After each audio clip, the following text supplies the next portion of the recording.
Today, Small Town Big Deal lifts off from the desert in Arizona. Then we're off to Columbia, Tennessee to show you more mules than you've probably ever seen.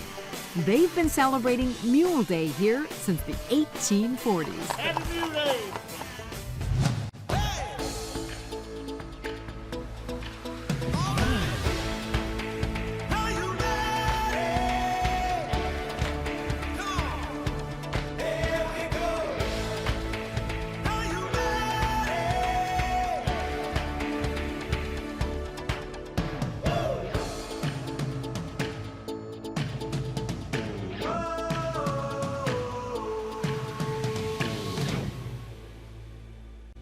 Welcome to Small Town Big Deal. I'm Rodney Miller. And I'm Jan Carl. We are in Sarita, Arizona, and there is definitely something that's a big deal here.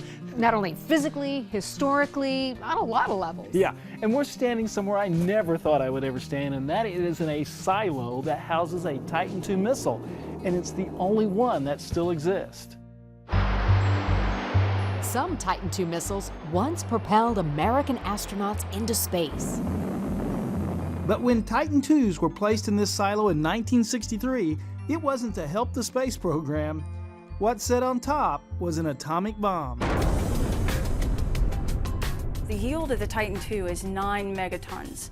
That's the explosive equivalent of 9 million tons of TNT. It'll decimate 900 square miles. Would this be like the largest warhead? Yes, this is the largest land-based missile in the U.S. arsenal, and it carried the largest warhead ever deployed on an ICBM by the United States. And for 20 years, that 9-megaton payload was aimed somewhere in the Soviet Union. No longer a missile site, it is the Titan Missile Museum and National Landmark. It sits in the desert about 20 miles south of Tucson. Over 50,000 visitors pass through each year. This is the actual missile site out here. It's 3 acres enclosed in a security fence. Yvonne Morris is the director here, but in the early 1980s, she held another post, Missile Crew Commander. Small Town Big Deal is honored to have her as our tour guide, taking us down into the site carved out underground. So when the elevator stops, we're going to be 35 feet underground. So you're looking at the missile from about 10 feet away. That is a lot bigger than I thought, and pretty moving. Pretty impressive. Yeah. So the missile is 103 feet tall. There's about 100 feet of it below us. Wow, Yeah. that's way down there. Yeah, it's way down there. It almost felt like a movie set, almost like it wasn't real, if that makes any sense. Can we touch it? Yes, you can, because you're wearing a glove. And the actual warhead would be Right inside that brown nose cone. Wow. Here, folks of a certain age, like mine, can't help but recall the Cold War, a time when the fear of the mushroom cloud hung over the world. Once allies, Russia and the United States became bitter enemies. Both had the bomb. Soviets warned us, saying, "We will bury you." We were seeing atomic bomb tests on TV. We must be ready every day, all the time. People were building fallout shelters. These signs, now on sale at the museum, are grim reminders of a time not so long ago. You know, I started grade school in the fall of '62, and in October of '62 was the Cuban Missile Crisis. Russia was sending missiles to Cuba. President Kennedy ordered a blockade of the island and threatened to sink their ships. The fears of nuclear war were very real, and we all learned how to duck and cover. Duck and cover. I remember the duck and cover drills at Aiken Grade School when we ran into the halls every month for the drill. And the following year, the Titan was placed here. The intent, says Yvonne, was to deter a nuclear war, not start one. Fire one at us, we'll fire one right back. There will be no winner. The mission of the Titan II was peace through deterrence. I knew that we were a retaliatory response. So if we received a launch order, it's because the United States is already under nuclear attack. Life as we know it is over. If you ever got that order, was there any doubt in your mind you could execute it? I am 99% positive I would do it. And where we are, Command Central, is the very spot where Yvonne would have faced that grave moment. So Jan, why don't you have a seat in the crew commander's chair? Rodney, if you'd She have a gets to seat. be crew commander, but it takes both of us to launch. Yes, it does. You both have to act together to launch the missile by turning your keys at the same moment in time. So for this simulation, you need your emergency action message book, and Rodney needs his. Top secret. And you would open them up, and you would prepare to write down what you're going to hear. If everything matches what's in the books, the launch order is valid. You unlock the fail-safe device with the code in the order. On my command. In 3, 2, 1, turn. Release. And that's it. So it's the sequence has started. That's it. You have now started something that you can't stop. If you ever turn the key, life as you knew it was over. Fire engine. That rocket took off right when that says Yes. liftoff. This would be a scary moment in time Yes, if it was real. it would be. And because our launch was retaliatory, it means a Russian missile was headed here. All Titan silos are closed, but of course nuclear weapons remain, far more than ever before, and new headlines can still rattle nerves. If you come here, you know it's not a war memorial. We are not glorifying nuclear war. We are doing everything that we can to educate the public about how you never want that to happen. The younger folks who did not grow up during the Cold War, they have no concept. And it's going to be the generation that's growing up now that is going to have to deal with the consequences of having nuclear weapons. And in order for them to understand what the consequences are, they need to come face to face with it. This is the starting point, right here. When we return, it's time to celebrate mules.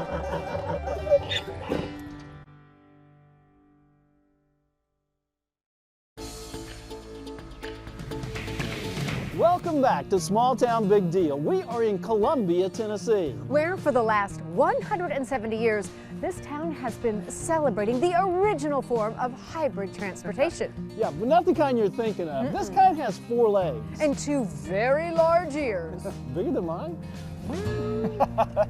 Yes, Rodney, and not just bigger than yours, they're cuter too. But here, I think everyone would agree. Their ears. I mean, I love their ears. It's called Mule Day, even though it lasts a week. It's the place to be if you love mules. They are everywhere you look. Somebody who's never been to Mule Days before, how would you describe it? Something to see. And you see so many different mules, all sizes, shapes, colors. How much does Columbia love its mules? Well, so much, it's referred to as Mule Town. What made this a mule capital?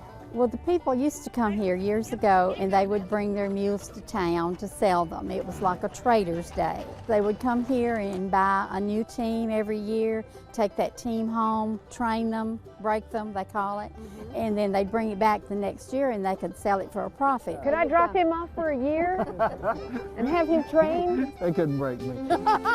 With its beautiful town hall, Columbia sits in central Tennessee, about 45 miles south of Nashville. We like this. It's a Tennessee tradition, and the whole town of Columbia really comes out for this. The parade is awesome.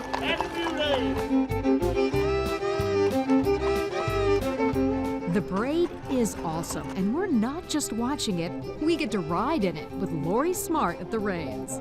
Now, who is leading and pulling our lovely wagon today up there? This is Pat and Pearl. They're 17 years old, and we've had them since they were 2. So they have done this parade for many years. It's a heck of a party. It's a mule party. As the parade moved through Columbia, the street was lined with visitors wanting a glimpse, despite the unseasonably cold and wet spring weather. So is this the coldest it's ever been here? The coldest I can remember. What makes a mule a mule? It is indeed a hybrid, the end result of mating a female horse with a male donkey. The first mule was probably an accident of nature, and that was at least 5,000 years ago. Check out these ears. By the time George Washington died, he owned more mules than horses. Mules helped carry America west. They served in the Civil War, and they played a huge role in World War I, carrying American troops and supplies all over Europe. First of all, they're so sure-footed, and they don't panic easily. And they're careful. They don't want to go over the cliff. Nationally recognized artist Bonnie Shields finds her inspiration in her own mules.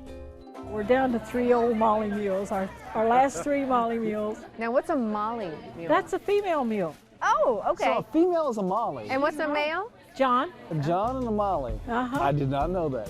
Bonnie's illustrations appear in more than 20 books, including Barney the Lopsided Mule and Pack String Hang-Up, a Mule Trail Tale, both written by Liz Huey. Where do you get inspiration to write a book? From spending days with my son on the farm and wanting to tell him stories of my 20s. Liz has new books that you can find on her website, thecowgirlpoet.com. What is it about mules that make them great protagonists or fodder for a story? The way they interact with each other, their personalities, they love to play. Oh, you got a nice little nose, don't you, everybody? Mention mules, and the first word you think of, or at least I and maybe you, is stubborn. But that's because we don't really know mules. What is the biggest misconception about a mule? That they're stubborn. They're not? They're not really stubborn. They're smart. If they know they can't do it, they won't do it. I would say more dedicated than stubborn.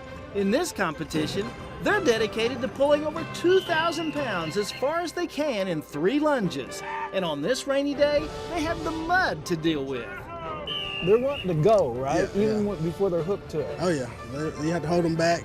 That's just their adrenaline rushing. Cool. They love it. They act different at a pulling than they do at home. How so?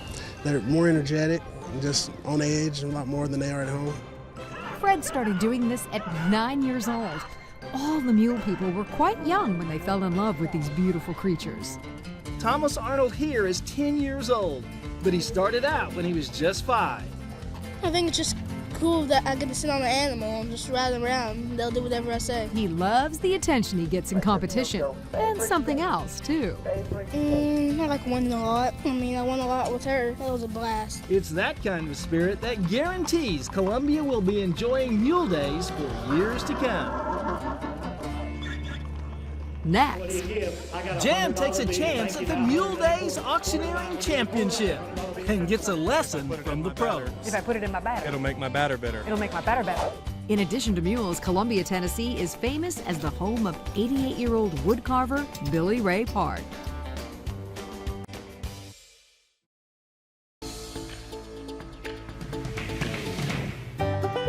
Welcome back to Small Town Big Deal. We're still in Columbia, Tennessee at Mule Days.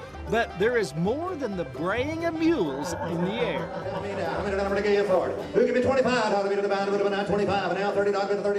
This is the Mule Day Auctioneering Championship. These guys are literally trying to talk you out of your money. They are the best of the best, like Shane McCarroll and Chuck Bradley.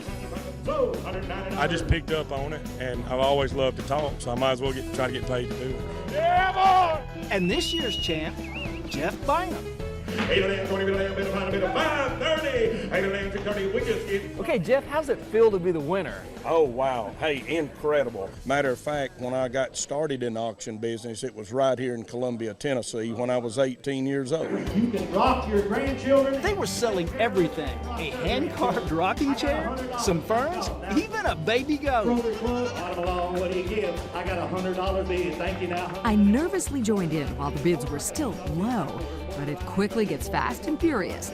The bids are a little bit hard to follow, so you have to be careful. I have sold. Here, even scratching your nose could cost you big bucks. It wouldn't be the first time I've seen somebody buy a farm and didn't know they bought a farm. It can happen, I promise you that. 50, 60, 70, 90, 60,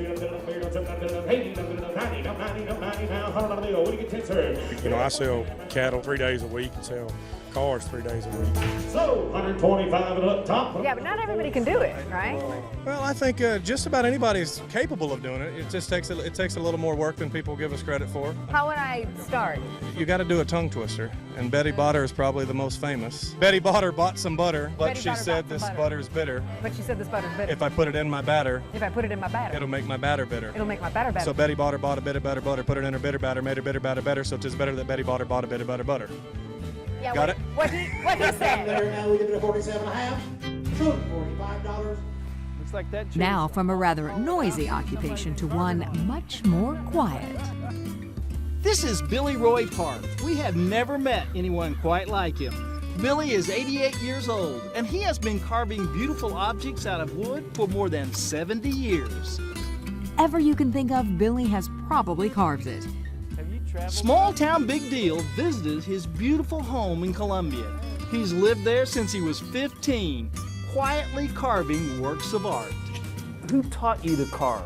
Nobody, I just picked it up, got interested in myself. All alone. Nobody had anything to do with helping me. For some time now, his focus has been the detailed and ornate pieces called love spoons, a tradition that began back in Wales. Well, the history of love spoons goes back over hundreds of years. There's one in the museum made in the 1600s. Everywhere I look, there is a spoon that you have carved. Have you counted them? Counted them not long ago, 420. 420. Now, a spoon like this, you carved that out of one piece of wood. Exactly. And you got in between. Right. How long does that take? I guess it took me at least 50 hours on that spoon. Wow. And remember, he has made hundreds of them. And I say there's a lot of hearts in here. And lucky horseshoe, anchor. You can cover all the bases on that one. Great. See, this one's got a bird in here. See, he has his wings. Yeah. Oh, now I see it. Here's one that says mother. You can just put anything you think of on handles. Now, here's my favorite. Yep, that's a corn farmer. So that is Rodney's. So I've grown corn most of my life, So a chain like this is all made out of one piece of wood? Exactly. That looks hard to me. Billy carved this image of himself as a young man. This being Columbia or Muletown, he has, of course, carved a mule. Just be careful and don't cut yourself. He could be making a fortune from his work. Instead, he gives it away. There is a real purity to Billy Ray Park.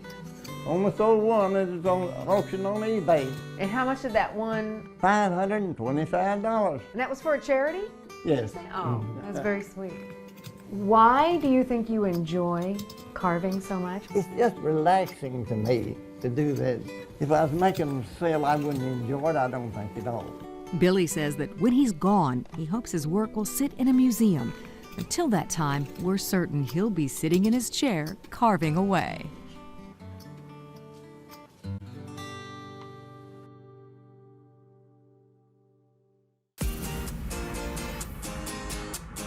We hope you've enjoyed this episode of Small Town Big Deal. And Jan, do you ever think you could talk as fast as those auctioneers? You know, I know I can talk a lot, but I don't think I could ever talk that fast. And I want to know if you have a new appreciation for the mule. I tell you, I didn't know there was so much I didn't know about mules. Me too.